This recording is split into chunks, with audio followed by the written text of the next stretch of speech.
इस्लाम की बहार बहारे शरीयत। अस्सलामुअलैकुम नाज़रीन इकराम, उम्मीद है आप खैर वाफियत के साथ होंगे। हम आपका नौमान बिन साबित एकेडमी में इस्तकबाल करते हैं। पिछली वीडियोस में हम अल्लाह रब्बुल इज़्ज़त के मुतालिक और नबूवत के मुतालिक और फरिश्तों के मुतालिक जो अकायद थे उनको हम सुन चुके हैं। अब आइए हम आलम बरज़ख के बारे में जानते हैं और उनके अकायद को सुनते हैं और समझने की कोशिश करते हैं। तो चलिए शुरू करते हैं।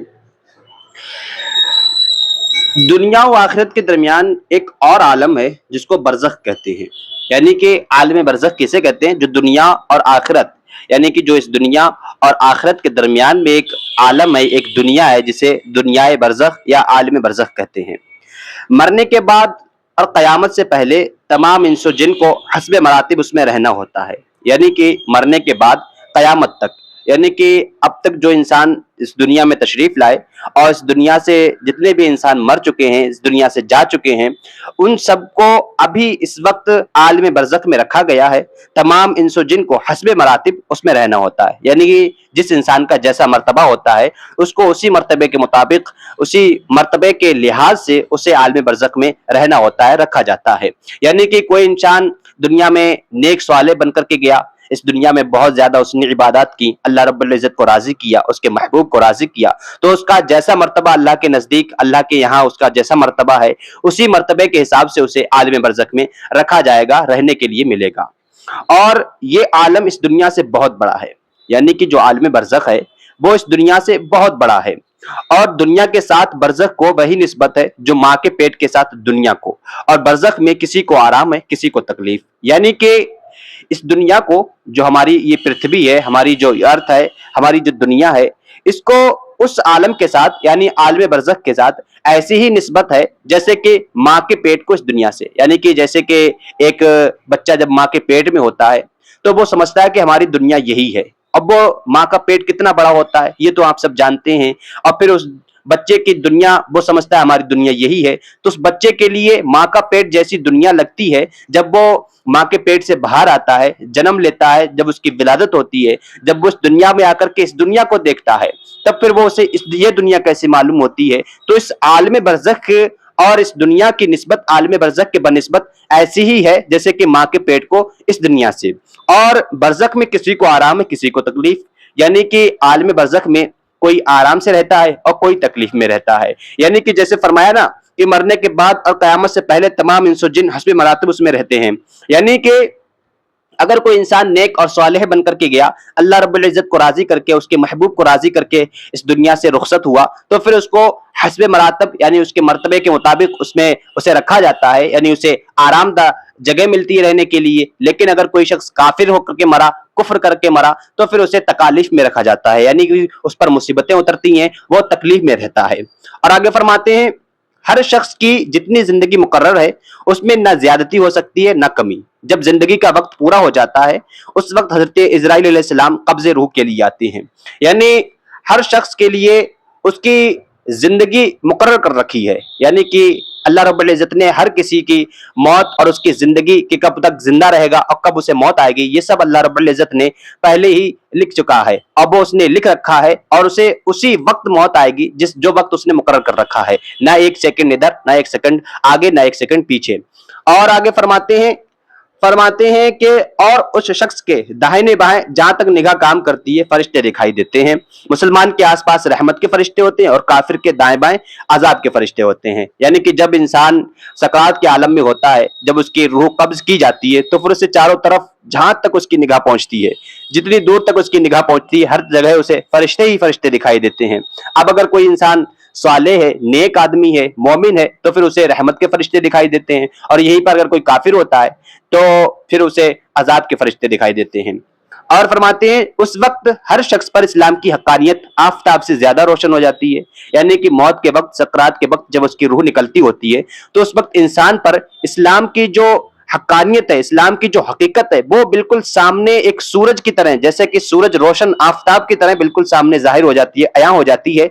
मगर उस वक्त का ईमान मोतबर नहीं है, यानी कि मरते वक्त का, मरते टाइम का जो ईमान है वो मोतबर नहीं है। कि अगर कोई शख्स पूरी जिंदगी अपने कुफ्र में काटी उसने पूरी जिंदगी, और वो काफिर रहा, लेकिन मरते वक्त जब उस पर इस्लाम की हक्कानियत जाहिर हुई, आया हुई, तो फिर उसने चाहा कि मैं अब कलमा पढ़ लूं, मैं अब ईमान ले आऊं, मैं अब इस्लाम में दाखिल हो जाऊं, तो ये उसका ईमान लाना मोतबर नहीं होगा।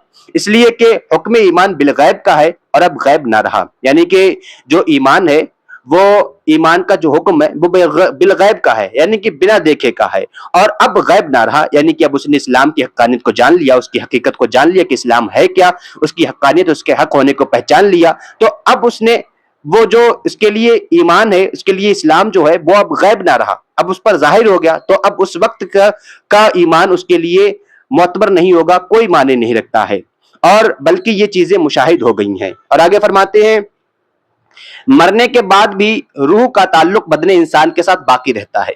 अगरचे रूह बदन से जुदा हो गई, मगर बदन पर जो गुजरेगी रूह जरूर उससे आगाह मुतासिर होगी, जिस तरह हयात दुनिया में होती है, बल्कि उससे जायद। दुनिया में ठंडा पानी, सर्द हवा, नरम फर्श, लजीज खाना, सब बातें जिस्म पर वारिद होती हैं, मगर राहत और लज्जत रूह को पहुंचती है, और उनके अक्स भी जिस्म ही पर वारिद होते हैं, और कुल्फत और अजियत रूह पाती है, और रूह के लिए खास अपनी राहत और अलम के अलग असबाब हैं, जिससे सुरूर या गम पैदा होता है। बाई नहीं, ये सब हालतें बरज़ख में हैं, यानी कि मरने के बाद रूह का ताल्लुक इंसान के बदन से रहता है।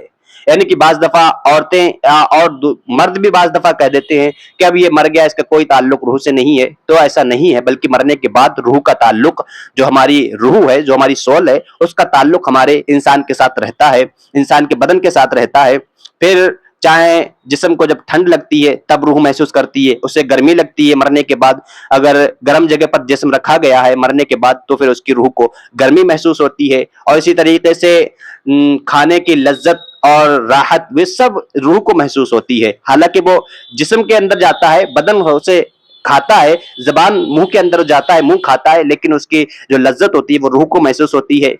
और इसी तरीके से ये जो हालतें दुनिया में होती हैं, उसी तरीके से आलम बरज़ख में ये सारी हालतें होती हैं। और आगे फरमाते हैं, मरने के बाद मुसलमान की रूह हस्बे मर्तबा मुख्तलिफ मकामों में रहती है, बाज की कब्र पर, बाज की चाहे जमजम शरीफ में, बाज की आसमान और जमीन के दरमियान, बाज की पहले दूसरे सातवें आसमान तक, और बाज की आसमानों से भी बुलंद, और बाज की रूहें ज़ेर अर्श तिंदीलों में, और बाज की आला इल्लीयीन में, मगर कहीं हो अपने जिस्म से उनका ताल्लुक बदस्तूर होता है। यानी कि जब कोई मुसलमान, कोई मोमिन शख्स मर जाता है तो उसकी रूह हस्बे मर्तबा, यानी कि अपने मर्तबे के मुताबिक मुख्तलिफ मकामों में रहती है। यानी कि बाज की कब्र ऐसी है, बाज की रूह ऐसी है कि कब्र पर रहती है, बाज की रूह जमजम शरीफ के कुएं पर रहती है, बाज आसमानों में रहते हैं, बाज की रूहें सातवें आसमान तक रहती हैं, और बाज की रूहें आला इल्लीयीन में रहती हैं। मगर कहते हैं कि वो कहीं भी हो, यानी कि रूहें कहीं भी हो, उनका ताल्लुक जिस्म से बदस्तूर रहता है। यानी कि जैसे उनका जिस्म से ताल्लुक पहले था मरने से पहले, वैसे ही उनका ताल्लुक मरने के बाद भी रहता है। अब जब कोई शख्स उनकी कब्र पर जाता है तो फिर वो उन्हें देखते भी हैं, उन्हें पहचानते भी हैं, और उनकी बात को भी सुनते हैं। और फरमाते हैं, बल्कि रूह का देखना कुर्बे कब्र ही से मखसूस नहीं। इसकी मिसाल हदीस में ये फरमाई कि एक तायर पहले कब्ज में बंद था और अब आजाद कर दिया गया। यानी कि जब कोई शख्स कब्र पर जाता है फातिहा पढ़ने के लिए तो फिर वो उसे देखते भी हैं, उसकी आवाज को, उसकी बात को सुनते भी हैं। और रूह का देखना कुर्बे कब्र ही से मखसूस नहीं, यानी कि जो रूह देखती है वो सिर्फ कब्र में ही नहीं देखती है, बल्कि उसकी मिसाल हदीस में ये फरमाई कि एक तायर पहले कब्ज में बंद था, अब आजाद कर दिया गया। यानी कि एक परिंदा था, एक कोई चिड़िया या कोई ऐसा परिंदा था जो जैसे कि तोता होता है, कबूतर होता है, जिसे इंसान पिंजरे में बंद करके रखता है, पालता है, लेकिन वो सिर्फ पिंजरे में ही उसकी दुनिया होती है। लेकिन जब वो पिंजरे से आजाद कर दिया जाता है तो फिर पूरी दुनिया, पूरा आसमान उसकी दुनिया बन जाती है, वो जहां चाहे वहां उड़ के जा सकता है। इसी तरीके से रूह जब तक जिस्म के अंदर थी, यानी कि मरने से पहले जब तक जिस्म के अंदर थी, तो वो उसकी दुनिया जो थी वो जिस्म ही थी, जिस्म ही था उसकी दुनिया। लेकिन जब वो जिस्म से बाहर निकल गई, जब रूह को आजाद कर दिया गया, तो फिर अब वो जहां चाहे वहां जाए, चाहे वो अपने घर पर जाए, चाहे वो कहीं और जाए, कहीं भी किसी भी जगह का सफर कर सकती है रूह। और इसलिए अम्मा इकराम फरमाते हैं, बेशक पाक जाने जब बदन के इलाकों से जुदा होती हैं, आलम बाला से मिल जाती हैं, और सब कुछ ऐसे देखती सुनती हैं जैसे यहाँ हाजिर हो। यानी कि जो पाक जाने हैं, यानी कि जो पाक रूहें हैं, मुसलमानों की रूहें हैं, मोमिनीन की रूहें हैं, जब वो बदन के इलाका से जुदा होती हैं तो फिर आलम बाला से मिल जाती हैं, और सब कुछ ऐसा देखती सुनती हैं जैसे यहाँ हाजिर हो। اور آگے فرماتے ہیں حدیث میں آیا جب مسلمان مرتا ہے اس کی راہ کھول دی جاتی ہے جہاں چاہے جائے. اور شاہ عبد العزیز صاحب لکھتے ہیں کہ روح رقرب و بعد مکانی یکساں است، یعنی کہ روح کے لیے قریب اور دور یہ سب ایک ہی مکان کی طرح ہے.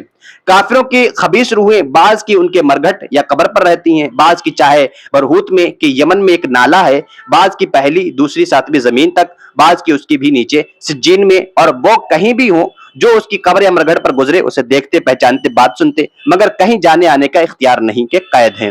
یعنی کہ مومنین کی روحیں آزاد ہوتی ہیں، جہاں چاہیں وہاں جائیں، لیکن کافروں کی روحیں ان کے الٹ ہوتی ہیں، یعنی کہ انہیں بالکل قید کر کے رکھا جاتا ہے. یعنی فرماتے ہیں کہ جو خبیث روحیں ہوتی ہیں وہ قبر میں رہتی ہیں یا مرگھٹ میں رہتی ہیں یا چاہے برہوت میں رہتی ہیں. چاہے برہوت ایک یمن میں ایک نالہ ہے اس کو کہتے ہیں، اور بعض کی پہلی دوسری ساتویں زمین کے اندر رہتی ہیں، اور بعض کی اس کے بھی نیچے سجین میں رہتی ہیں، اور وہ کہیں بھی ہوں جو اس کی قبر یا مرگھٹ سے گزرے اسے دیکھتے پہچانتے بات سنتے ہیں. یعنی کہ اس بات میں یہ ان دونوں میں مطابقت ہے، یعنی کہ مومنین کی جو روحیں ہوتی ہیں وہ بھی سنتی دیکھتی پہچانتی ان کی بات سنتی ہیں، اور جو کافر کی روحیں ہوتی ہیں خبیث روحیں ہوتی ہیں وہ بھی ان کی بات کو پہچانتی ہیں، ان کی بات کو سنتی ہیں، انہیں پہچانتی ہیں اور دیکھتی ہیں. لیکن مومنین کی جو روحیں ہوتی ہیں انہیں آزادی ہوتی ہے، وہ جہاں چاہیں وہاں جائیں، جہاں چاہیں وہاں جا سکتی ہیں. لیکن جو کافروں کی روحیں ہوتی ہیں وہ ایک جگہ قید ہوتی ہیں، انہیں کہیں بھی آنے جانے کا اختیار نہیں ہوتا ہے.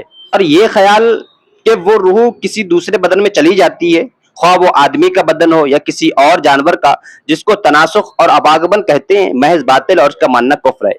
یعنی کہ بعض دفعہ ایسا ہوتا ہے کہ کسی جسم کے اندر، کسی انسان کے اندر، کسی عورت کے اندر کوئی جنات، شریر جنات اس کے اندر گھس جاتا ہے تو پھر وہ اسے پریشان کرتا ہے. کوئی شیطان اس کے اندر گھس جاتا ہے، اس کے ساتھ کھیلتا کودتا ہے، اسے پریشان کرتا ہے، تو لوگ یہ سوچتے ہیں کہ یہ فلاں کی روح ہے، یعنی کہ یہ فلاں کی روح فلاں اس کے اندر آ گیا ہے، فلانی کی روح اس کے اندر آ گئی ہے.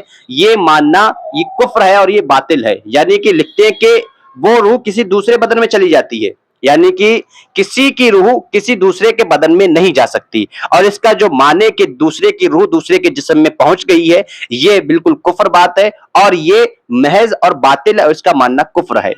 اور موت کے معنی روح کا جسم سے جدا ہو جانا ہے، نہ یہ کہ روح مر جاتی ہو. جو روح کو فنا مانے بد مذہب ہے. یعنی کہ موت جو ہے اس کے معنی یہ نہیں کہ روح مر جاتی ہے جسم مر جاتا ہے، نہیں، جسم تو مر جاتا ہے لیکن جو روح ہوتی ہے وہ نہیں مرتی ہے، جسم سے جدا ہو جاتی ہے لیکن روح مرتی نہیں ہے. اور جو روح کو مرنا مانے یعنی اس روح کو فنا مانے وہ بد مذہب ہے. اور فرماتے ہیں مردہ کلام بھی کرتا ہے اور اس کے کلام کو عوام جن اور انسان کے سوا تمام حیوانات وغیرہ سنتے بھی ہیں. یعنی کہ مردہ جو ہے وہ کلام بھی کرتا ہے، مردہ کلام کرتا ہے، بات کرتا ہے، لیکن ہمارے اندر اتنی طاقت نہیں ہے، ہمیں اللہ نے اتنی طاقت نہیں دی انسانوں کو کہ ہم مردہ کے باتوں کو سنیں، ان کے کلام کو سنیں. بلکہ ہم انسانوں کے علاوہ جنات ہیں اور تمام حیوانات ہیں جو سب ان کی باتوں کو سنتے ہیں. حیوانات ہیں، حیوانات میں جو بھی پرندے ہیں، جانور ہیں، جو بھی ہیں وہ سب ان کی باتوں کو سنتے ہیں، اور جنات بھی سنتے ہیں، فرشتے بھی سنتے ہیں. لیکن بس انسان کو یہ طاقت نہیں دی گئی کہ وہ ان کی بات کو سن سکے. اور فرماتے ہیں جب مردہ کو قبر میں دفن کرتے ہیں اس وقت اس کو قبر دباتی ہے. اگر وہ مسلمان ہے تو اس کا دبانا ایسا ہوتا ہے کہ جیسے ماں پیار میں اپنے بچے کو زور سے چپٹاتی ہے، اور اگر کافر ہے تو اس کو ایسے زور سے دباتی ہے کہ ادھر کی پسلیاں ادھر اور ادھر کی پسلیاں ادھر ہو جاتی ہیں. یعنی جب مردہ کو دفن کر دیا جاتا ہے قبر میں تو پھر قبر دباتی ہے، قبر ادھر ادھر سے مردے کو دباتی ہے. اگر جو مرا ہے قبر میں پہنچا ہے اگر وہ مومن شخص ہے، مسلمان ہے، تو پھر اس کو قبر ایسے دباتی ہے جیسے پیار میں ماں اپنے بچے کو اپنی باہوں میں لے کر کے اپنے گلے لگا کر کے چمٹاتی ہے، یعنی کہ زور سے دباتی ہے، تو وہ ماں کے پیار کی طرح دباتی ہے. لیکن جب کوئی کافر شخص قبر میں پہنچتا ہے، کوئی کفر کر کے مرا ہوتا ہے اور کافر ہوتا ہے، جب وہ قبر میں پہنچتا ہے تو پھر قبر اسے اس زور سے دباتی ہے کہ ادھر کی پسلیاں ادھر اور ادھر کی پسلیاں ادھر ہو جاتی ہیں، یعنی پسلیاں آپس میں مل جاتی ہیں. امید ہے آپ کو یہ ویڈیو پسند آئی ہوگی. اگر پسند آئی تو لائک اور شیئر کریں، اور ہمارے ساتھ بنے رہیں اپنے عقائد کو درست کرنے کے لیے، اپنی زندگی کو سنوارنے کے لیے اور فقہی مسائل کو سمجھنے کے لیے. ضرور ہمارے چینل کو سبسکرائب کریں. ویڈیو کو دیکھنے کے لیے بہت بہت شکریہ.